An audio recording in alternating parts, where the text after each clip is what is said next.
Yes, my name is Timothy Mutambo, a minister responsible for civic education and national unity from Malawi. Welcome, Honorable Minister, sir. Thank you. Please. So much. I would like to basically commend Merck Foundation for this initiative. This is a very important discussion. And I would like also to commend our ambassadors, our first ladies across Africa for the commendable job they're doing. I might not be very technical when it comes to health issues. By profession, I'm a development economist and a human rights practitioner. But I think to the civic education perspective, when you look at the whole question and the whole discussion to do with COVID-19 and how our people in Africa have received it,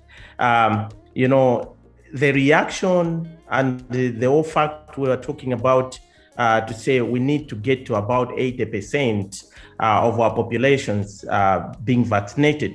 It's going to be an uphill mountain, especially that we still have a lot of uncertainties when it comes to COVID-19 information. And the uncertainties are basically also coming from up there, from the scientists, globally recognized scientists. Like today, they'll give you this information, tomorrow you'll receive another information. And this contradicting information coming from the people that are actually highly respected scientists. When it gets to our social medias, when it gets to our people, it's basically worsens everything. Here in Malawi, we have an all-inclusive task force, presidential task force that is responding to issues to do with COVID-19. And when it comes to the vaccine, you talked about what might be the ways of persuading people. I would like to acknowledge and highlight to say, at the highest level of leadership, the president has been a champion. The first lady has been a champion. And basically, the first thing was to say, okay, our people, we are not just telling you to go and vaccinate. We are also doing the same thing. We are also vaccinating. And the president actually championed that. But I think the constant information that is coming, there have been a lot of information, for instance, things to do with the vaccine is going to affect the fertility of people. The vaccine is going to, reduce your life expectancy. All these things are the things that we know as Africans that our people value most. And when you tell them about issues of fertility, Africans, it's an issue that you cannot convince them. So we have been really working so hard, but the constant inflow of contradicting information affects the whole work in many countries in Africa. And one of the examples I was talking about is the issue of expiry date.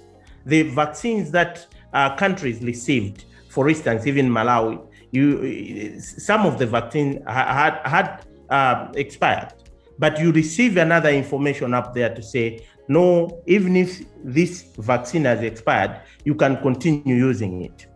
And you find that people, they are saying, no, then this is scary. We are going to be vaccinated with an expired vaccine. So in Africa, we need to acknowledge the fact that it's going to be an uphill mountain. And we just have to continue working hard as governments, and we just have to continue learning from each other on how best different countries are actually dealing with the misinformation and disinformation. But one of the most important things I wanted to contribute also is, and it links to the previous discussion that we had, is that we need to ask ourselves the questions to say, what kind of citizens probably are we raising? We talk about human rights. We have emphasized on human rights, and we have forgotten talking about responsibilities of citizens.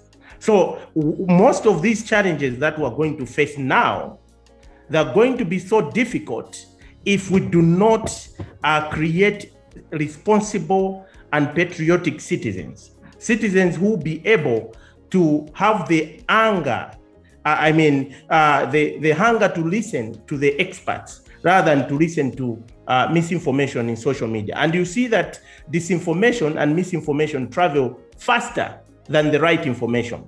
So I think these are some of the things that we need to look at. And I would like to emphasize that home-based solutions, like I've heard from Uganda, I've heard from Zimbabwe, it's going to be very important that our own scientists, they start telling us something.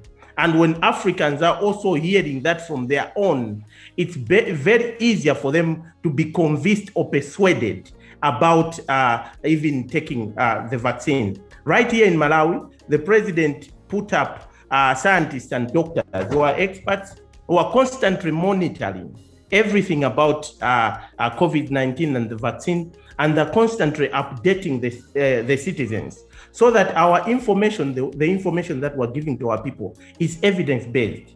So I would like to highlight and emphasize, up to the moment that we take early childhood development seriously, most of the challenges that we continue facing, most of the health challenges that will continue coming, they'll continue having a lot of effects on us as a continent, as a globe, and we really have to take seriously driving and coming up with our home-based solutions and inculcating specific values in our people so that they understand the importance of taking heed of information that is being given by the government.